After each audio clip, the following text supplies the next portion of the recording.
Tripper plug, this the real deal. This Tripper plug, this the real deal. I know you see me on television, I know you see me on your YouTube, but you don't know me in real life, little homie. You better play it cool. Never let your left hand know what your right hand finna do, cause they gon' study your every move, try to imitate what you about to do. This here is the gang. We don't rock with you if I ain't feeling you. I've been on top since I started, dog, and I ain't finna move.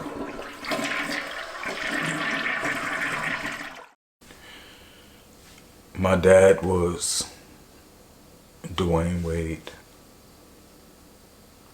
I know you're thinking this is clickbait, or how is your dad Dwyane Wade? And let me explain why I say my dad was Dwyane Wade. And this video isn't to get anybody to change their mind about how they feel about Dwyane's daughter, Zaya. It's just to give you another perspective and to maybe get you to look at things differently. You know, it's a lot of things that we don't understand, and I think that's the most crippling fear that a lot of us have, you know, the not knowing,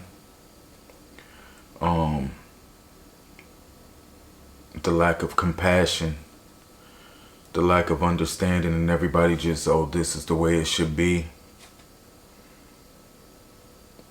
But my dad was Dwyane Wade, and the reason why I can speak on these situations because I can relate to them in so many ways, and I think that's the reason why I'm here doing what I'm doing. I never wanted my channel to go this way. I never thought that my channel would, I'm not the gay savior, and I never wanted to be that. I used to tell my family that all the time. But when you pray and you ask for God to use you, you never know how he's going to use you. So just be careful with your prayers and just be ready for whatever he has for you. That being said, my dad was Dwyane Wade. You know, growing up in Cleveland, I had a really big family, and we had some boys, you know, in the beginning. My aunts had boys, and then we had a whole string of girls. Maybe about 5, 6 girls. More than that, actually. And then it was me. A boy was born, so I was the first boy to break the whole thing of just girls in the family. And when you're a kid, you're just a kid. You don't know nothing. You know,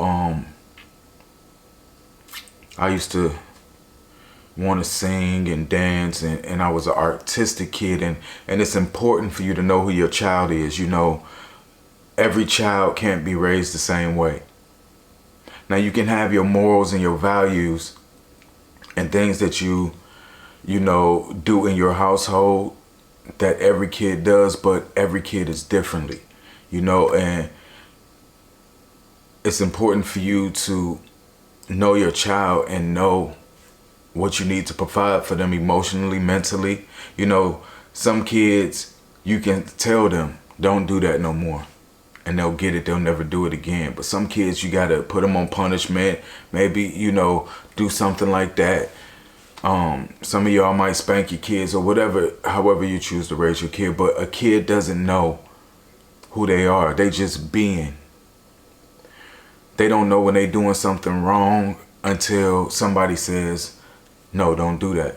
So that being said, as a kid, I used to like to sing. My cousins used to always sing, and they used to sing New Edition and make up dance groups, and they would all be up in there. They all had their favorite one. One loved Ralph, one loved Ricky Bobby, you know, and I used to want to be in the group. You know, I would see them making up dances, and I would go over there and I would say, you know, I would stand next to them and and they would push me off to the side and say, go on, Ali, this for the girls. And I never understood that. I just wanted to sing and dance and have fun. I didn't know that I was doing anything wrong. And as a kid, you don't know that you're doing anything wrong until people make you feel like you're doing something wrong. Don't talk like that. Sit up straight. Stand this way. Don't walk like that. What you doing that for? Don't smack when you eat. Then you start to get in your head, oh, I'm doing something wrong. You know, maybe as a child, I was just a kid. And maybe I wasn't like the typical boy, and they sensed something in me before I even knew what it was.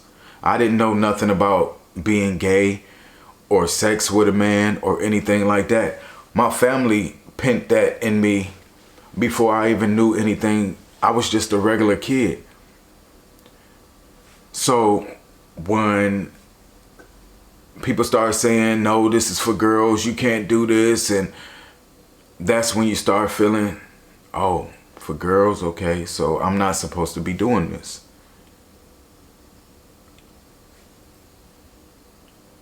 I don't know if people in my family felt I was gay. I didn't know what gay was.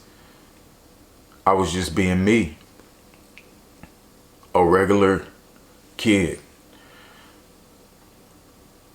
I could remember wanting so badly the Michael Jackson doll for Christmas. And that's all I wanted. I loved music. I loved Michael Jackson. And that was the main thing on my list. And I waited for Christmas. And I waited for Christmas, and I just knew I would get that Michael Jackson doll because I didn't ask for much. And that's all I wanted was the Michael Jackson doll. And when Christmas came and I opened up my gifts, I got a big yellow Tonka truck. And I was hurt. I was disappointed. I was sad. It ruined my whole Christmas. And, you know, the thing was, you know, I'm not buying my son no doll. That's for girls. You gonna get a Tonka truck. I didn't like construction, or I didn't want a Tonka truck. But that's what you push on your child because this is what you're supposed to have. You're not supposed to play with dolls. I don't care if it's a Michael Jackson doll. You're going to get a Tonka truck, and your family knowing something is different about you, they try to push this whole mask. Oh, you're going to be a boy. You're supposed to do this. You're going to do this. And the whole time you hurting your kid. And I understand parenting and, you know, this is what you're going to have. But that ruined my whole Christmas. And still to this day, I want my Michael Jackson doll. That's all I wanted as a kid. I think I pushed the Tonka truck maybe 2 times, and then I left it over there in the corner. My brothers took over it or something. I never knew that I was gay. I just thought I was just me. Family members knew. They seen something in me. They seen because they raised other boys before, and maybe I wasn't like the other boys. You know, I know it was whispers about me between the cousins and the aunts, and I think it was something that my mother was so ashamed of because I'm her son, the one that she planned, and when I come out, I'm not the son that she exactly wanted. And I know it was embarrassment for her, so trying to make me tough was the thing that she wanted to do. I mean, I got punched in the chest as a little kid. You know, come here and just bam, right in the chest from my mother, you know.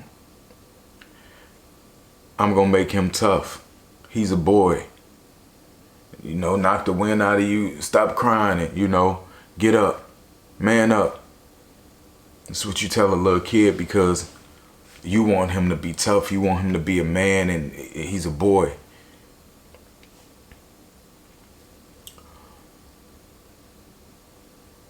It's just,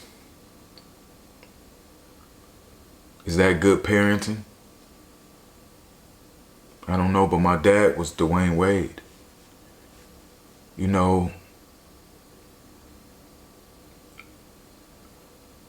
I knew at an early age that I was attracted to men.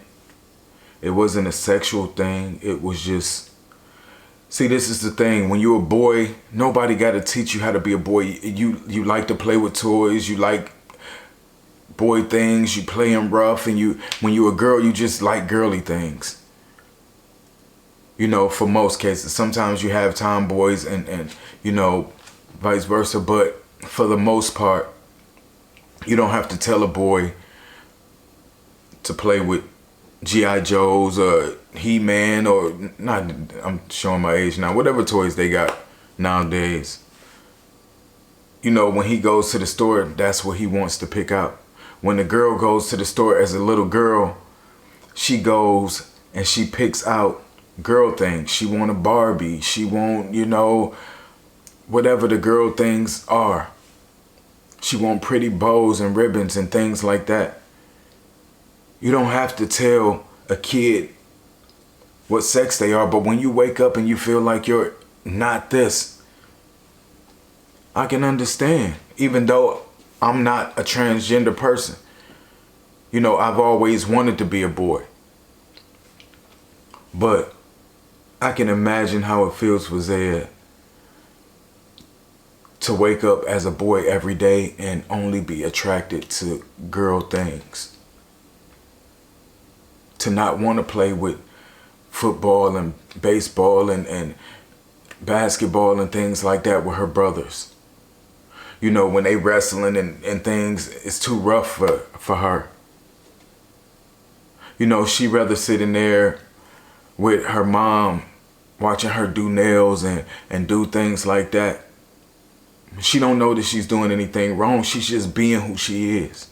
It has nothing to do with being attracted or wanting to have sex with anybody, because at these ages, we never had sex before. That's not something that we even want.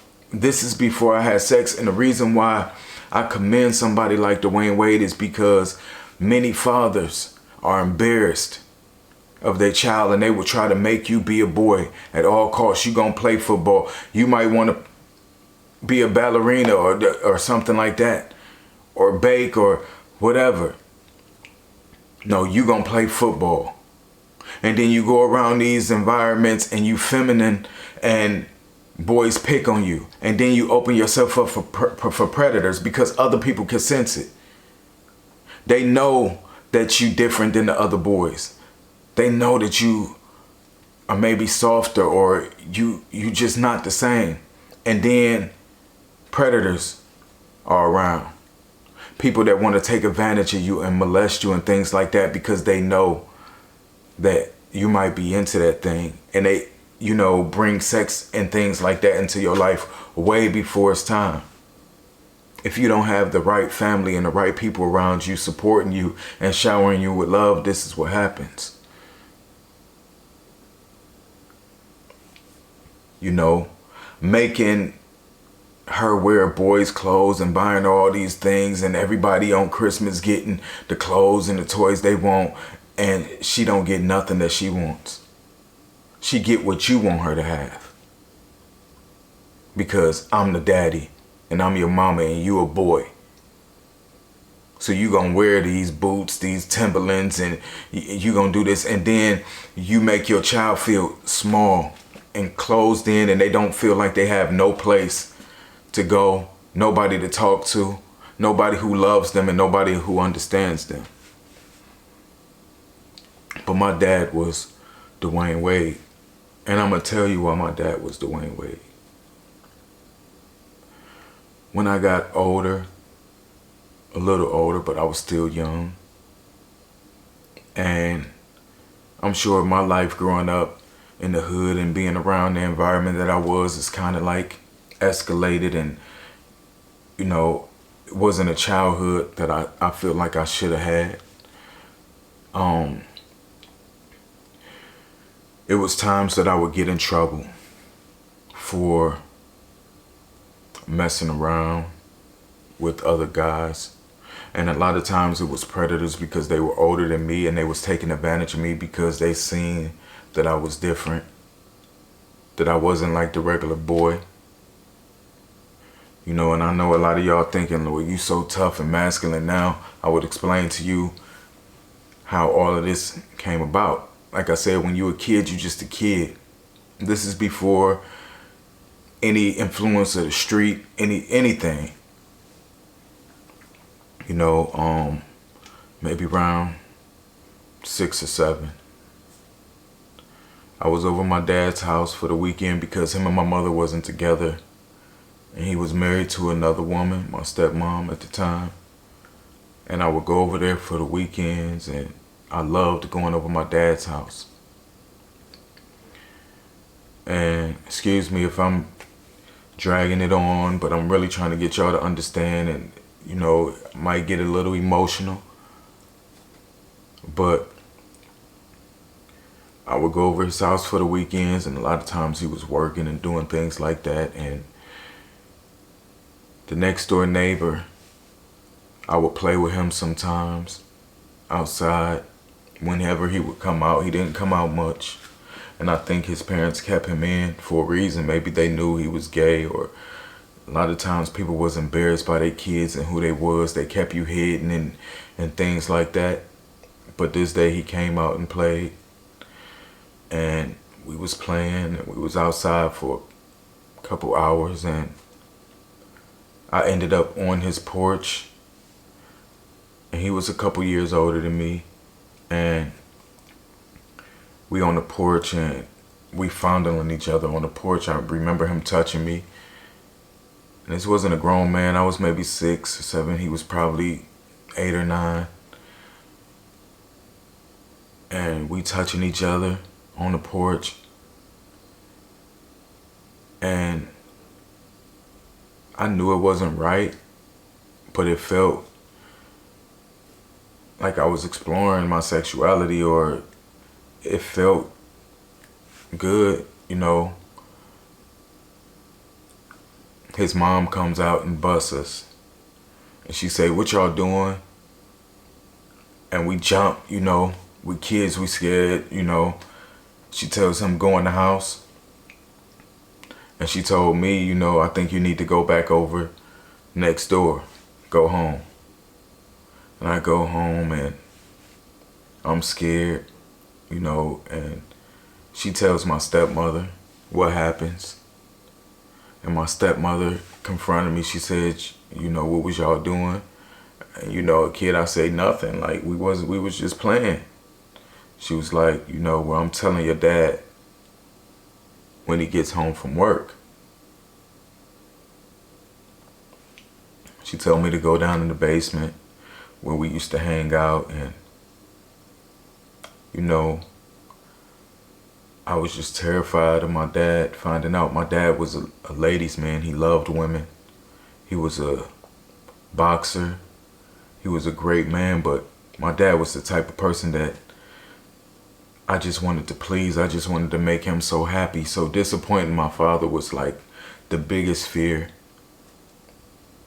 You know, I knew I did something wrong because everybody was so upset. The mother was upset. My stepmother was upset. So I sat in fear, you know, every minute, dreading for my dad to come home. And he comes, and I hear them upstairs talking, and I'm sitting there, you know. Then my dad comes down the stairs. He says, "Ali?" And I say, "Yes." You know, I'm all the way over over by the back couch, and I'm like, and he like, "Come here." And I come to him, and he asked me about what happened. He said, "Was y'all messing around on the porch, and was y'all touching each other?" And he told me not to lie. And I was scared to tell him a lie, so I said yes. And he started whooping me. And this was the first time my dad had ever whooped me. And I'm running around the basement and he chasing me with the belt and he whooping me. And I just cried. There's no way I could get away from my dad. And right in the middle of him whooping me, he just stopped and stood there. And he started crying. I'm sorry, y'all. My dad started crying. And I was puzzled, like, why is he crying? You know what I'm saying? I'm the one who just got a whooping. I'm the one in pain, you know, and he just stood there and he looked at me. And he was like, come here. Of course, I was scared to come to him because I'm thinking he just gonna whoop me some more. And I'm walking slow and and he like, come here. And I'm so short. I remember he picked me up and he stood me on the couch where we was face to face. And he told me to look at him. And I looked at him. And he said, I'm sorry.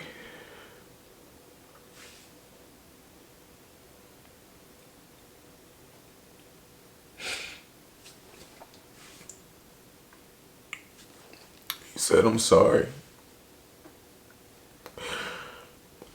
And I'm like, why are you sorry? He said, I'm sorry, kid. And he kissed me, and it was like, I shouldn't be whooping you. He was like, you're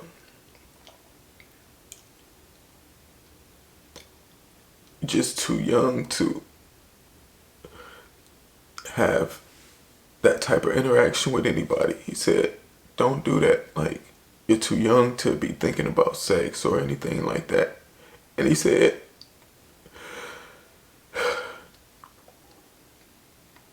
it's not that you're doing it with who you're doing it with. He said, you know, just don't want you doing it with anybody right now.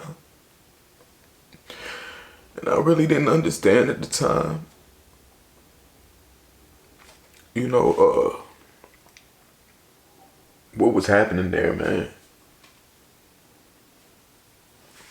Until I got older, I realized that my father felt like he was whooping me for the wrong reason. Maybe he was whooping me because, oh, he's gay, or I'm about to whoop his ass, you know.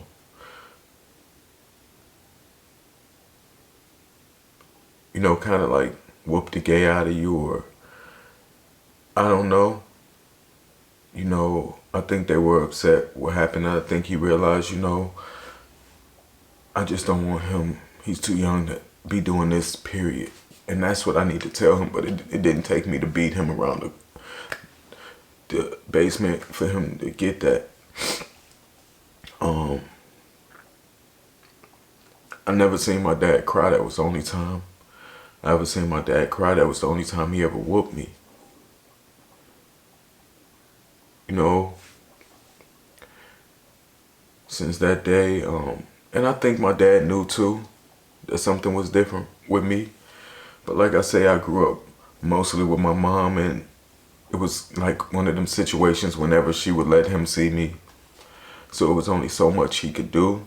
He wanted custody of me. He wanted me and his care and things like that. But it was a lot going on. My mother's side. After that day, you know, me and my dad relationship really stayed really strong. We were so close. I loved him so much. I mean, he was so attentive to me. You know, he would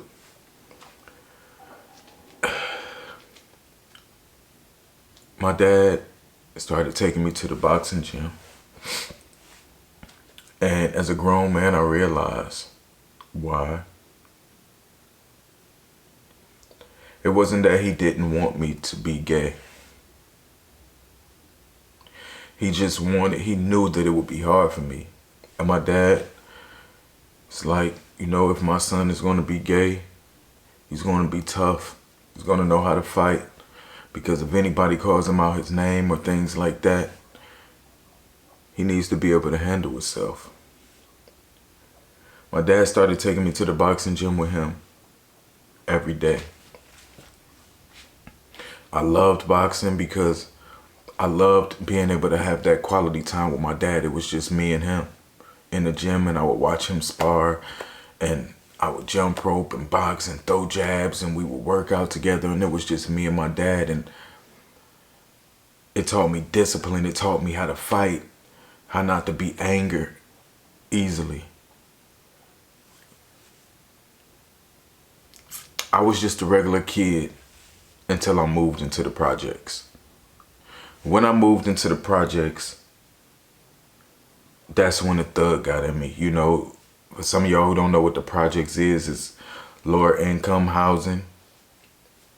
Kind of like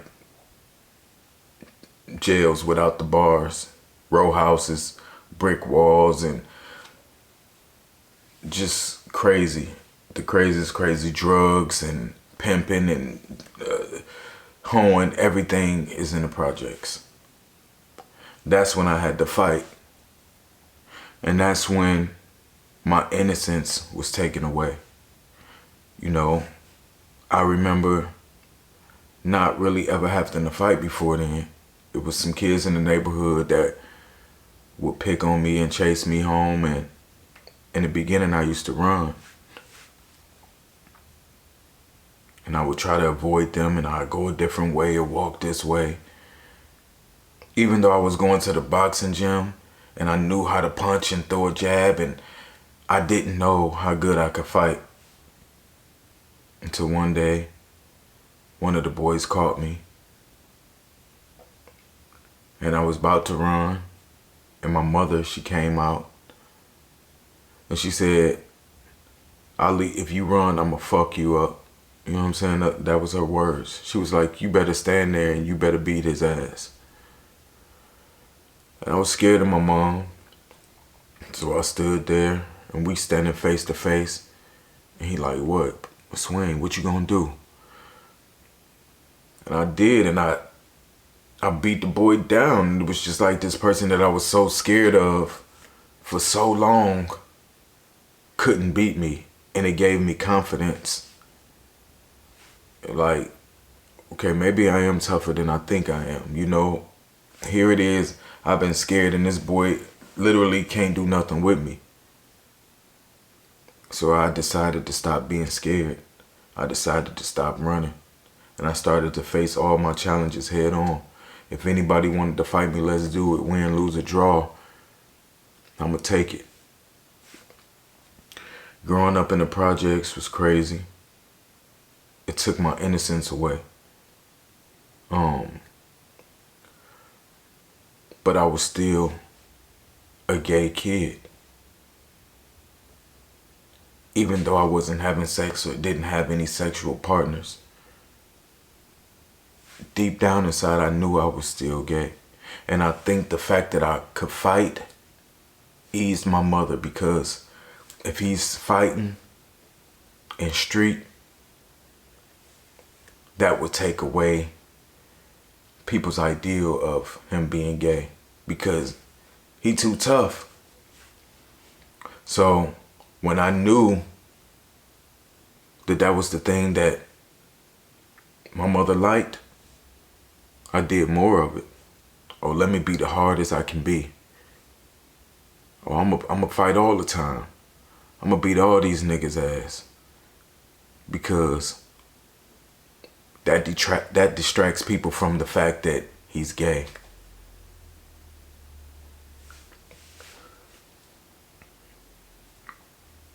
And it seemed like that made her happy.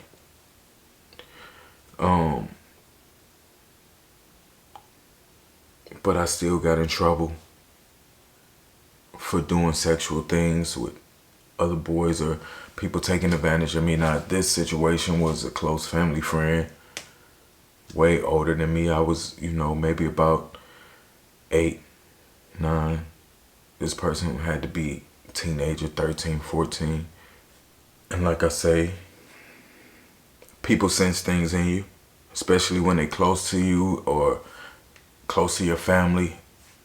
They can see, and if you're not careful and protect your kid and give them the love and attention that they need, other people will come in and they will take advantage of your child. So I got caught messing around with this older boy who took advantage of me. I'm not going to act like that's not what it was.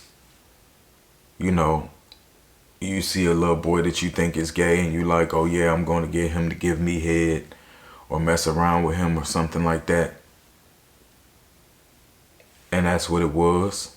But this is not the reason why I was this way. Like I told you, I was this way before the situation. But like I say, you have predators out there who take advantage of these situations. I got caught.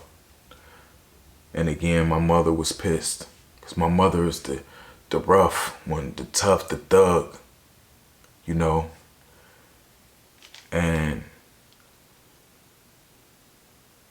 what do? I'm going to beat your ass. I'm going to whoop your ass because you got caught messing around with a boy. It wasn't because you was having the sexual, because I feel like maybe if it was a girl, it wouldn't have been as bad, but you got caught messing around with a boy, so now I'm about to beat your ass. Ain't no child of mine gonna be gay. So of course I'm scared again and I get a whooping and things like that. Oh, that's not enough. I'm gonna call your daddy. And your daddy's gonna beat your ass too. So now I'm scared again. Now I'm about to disappoint my dad again. No, don't call my dad.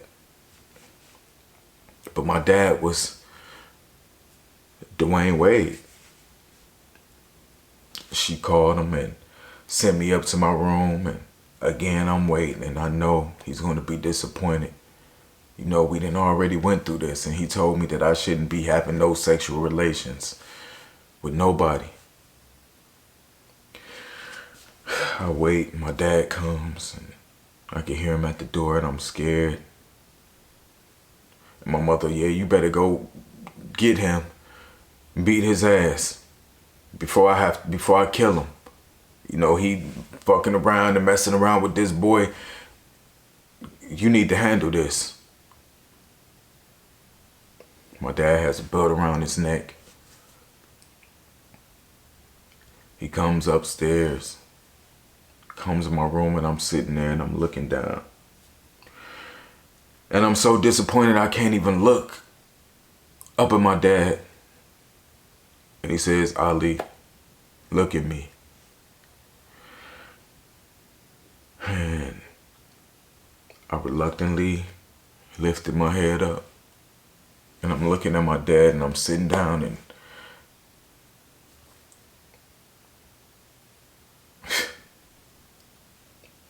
my dad was Dwyane Wade, y'all. I'm looking at my dad with disappointment in my eyes. And he says to me, when I hit this bed, I need you to scream as loud as you can. And I say, huh? And he was like, when I hit the bed, scream as loud as you can. All right? And I was like, okay. He takes the belt off and hits the bed beside me. And I'm like, and he like, and I'm like, he hit the bed, and this was my first lesson in acting, thanks to my daddy. He like, come on, give me more. I'm like, no, okay, daddy, okay. I won't do it, I promise. I'm sorry. I was going in. I could have won an Oscar at 8 years old. My daddy just hit the bed, whack.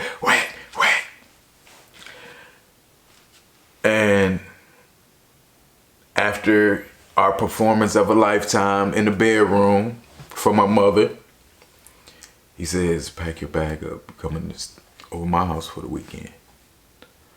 And I said, okay. Packed my bag up, I'm excited, still was playing like, they go out there and they had a conversation. My mother's satisfied because she heard all the screaming and crying.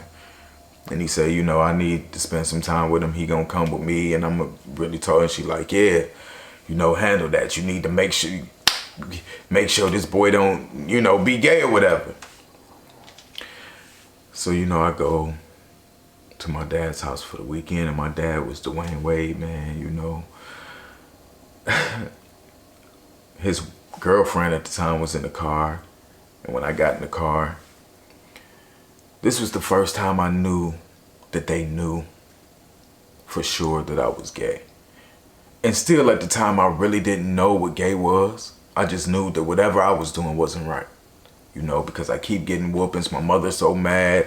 Cousins pushing me away. This for the girls. It was just so many clues and things that I just knew I wasn't right. I wasn't different. I wasn't like my other cousins. And I'm just by myself. Nobody's like me.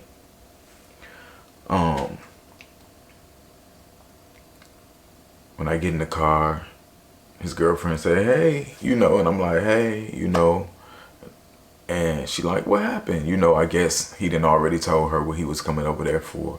And my dad was like, she wanted me to whoop him.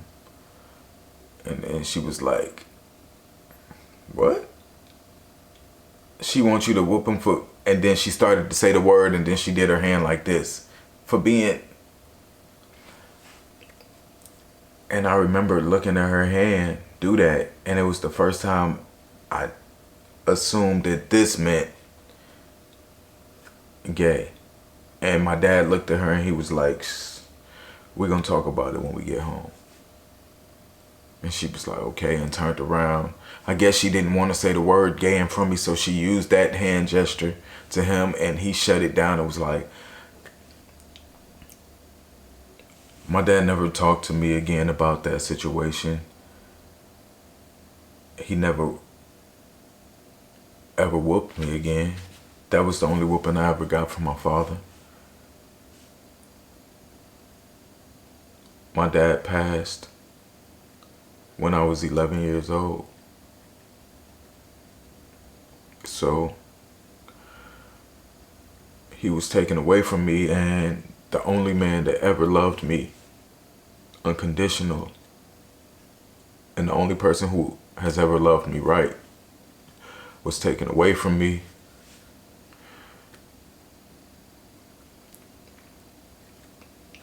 I knew my dad knew, but he loved me. He didn't judge me. And he just really tried to provide a safe place for me to be who I was and to be loved unconditionally. And I didn't feel that at my mom's house. I knew that I was always doing something wrong. I knew I was a disappointment. So the only thing that I could do is to be as hard as I could. Be in the streets, fight. I didn't feel that love at home.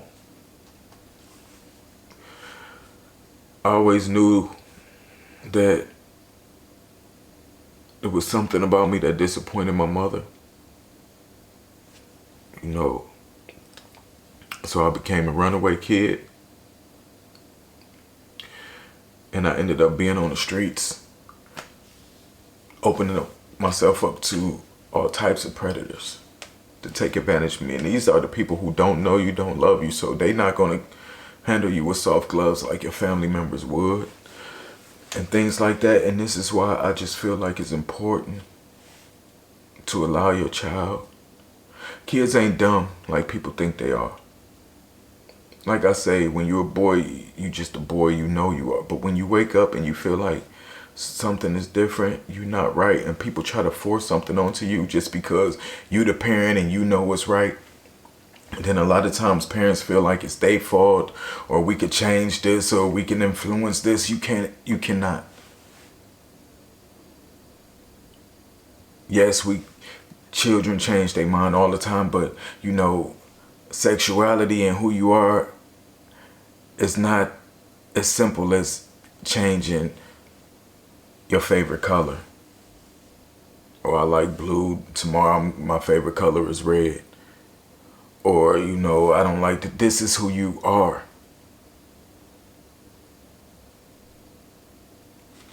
It's not as simple as everybody make it. And I think one of the hardest things for my mother is feeling like it was her fault in some ways. Maybe I did something wrong. Maybe I didn't raise him right. And that was the beef for so long. I think she felt like it was her, and it's not you. For any parents out there that's dealing with a situation that you have a gay child or artistic child or anything, it's not you, it's them. It's nothing that you did. But when you try to beat it out of them, you try to force them to be something that you think they should be, all you do is leave that child lonely, and it's not going to change who they are. They're just going to suppress who they are, and you're not going to be able to enjoy the real kid that you have. They won't tell you what they like. They won't tell you what's going on in their life because that's a disappointment to you. They'll wear the clothes that you want them to wear, and they'll sneak around and wear the other things. They'll hide, and you'll have a kid that's full of secrets and lies. They'll go over their friend's house and find people who don't love them that will take advantage of them because they can't be who they are at home. Or they'll run away and be on the streets as a young kid like I was. 11 and 12 years old, walking the streets with a whole bunch of predators and 2-3 o'clock at night just walking. Because I didn't feel the love at home. Because I'm different. Or you'll force them to try to do all these things to satisfy you and to please you. For me, it was fighting. Oh yeah, let me just fight. And of course, when you fight so much, you get good at it. If I could fight, that means I'm not gay, right? Gay people can't fight. So I thought. And maybe that's what they thought. You soft, you're weaker. You're not as tough if you're gay. So let me just be the hardest I could be. And then music. Once I found rap music, I was the hardest rapper I could be. That distracts everybody from he's gay.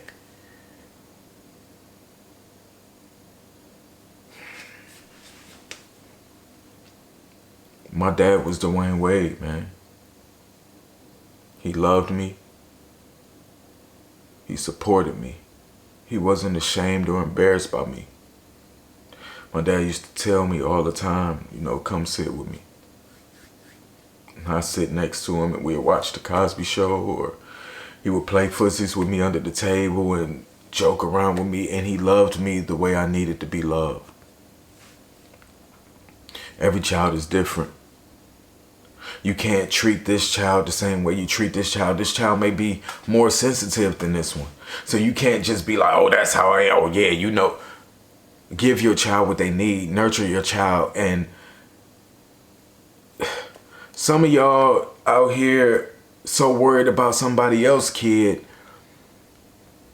but y'all kids don't even have their dads.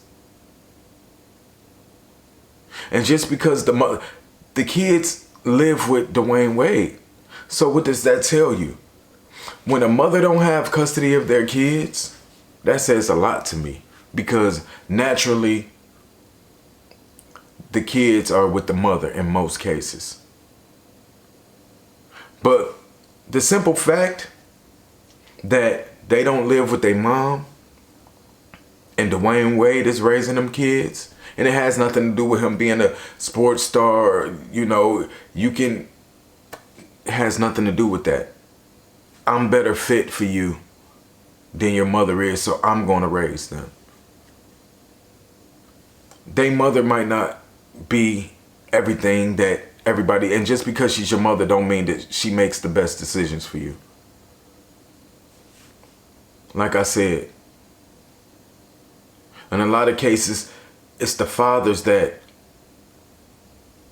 you know, want their sons to be these men and things like that, you know. My dad just wanted me to be happy.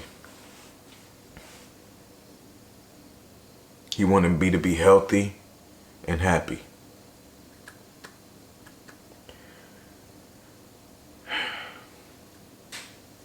We got to love our kids, man, and stop trying to force our beliefs on them.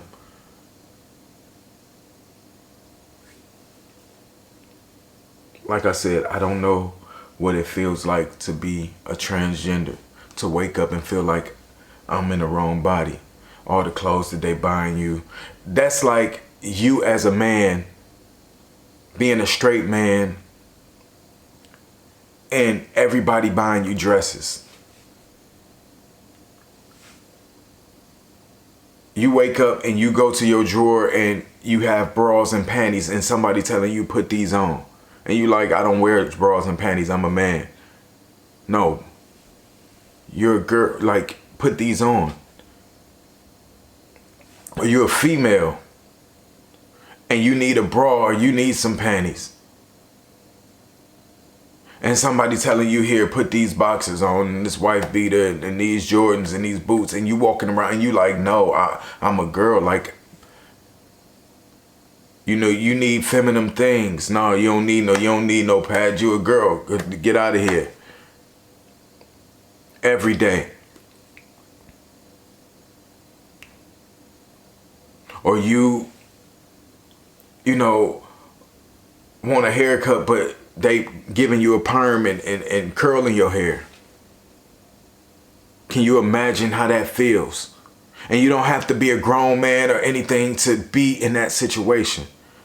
Just be more understanding. This is a child, and no matter what they choose for their family, that's them. This is still a child, and this kid is doing good. If you guys seen the interview, she's a smart kid. Focused on education and just trying to live her best life. Whatever decision she make in the future, when she's an adult, that's on her. But for now, just let this kid live. All I wanted was a Michael Jackson doll, but I got a Tonka truck. And still to this day, I think about that Michael Jackson doll. My dad was taken away from me early. I was robbed. But I thank him for all the life lessons that he gave me and gave me the confidence to be who I am. If he could love me the way I am, then I don't care. Who else don't?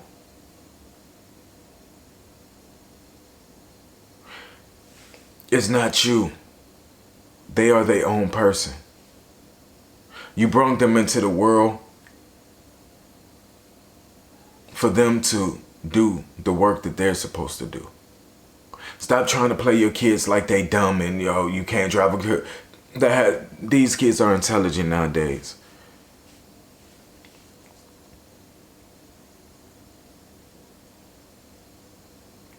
Like I said, this isn't to get you to feel one way or the other. I'm just sharing my story.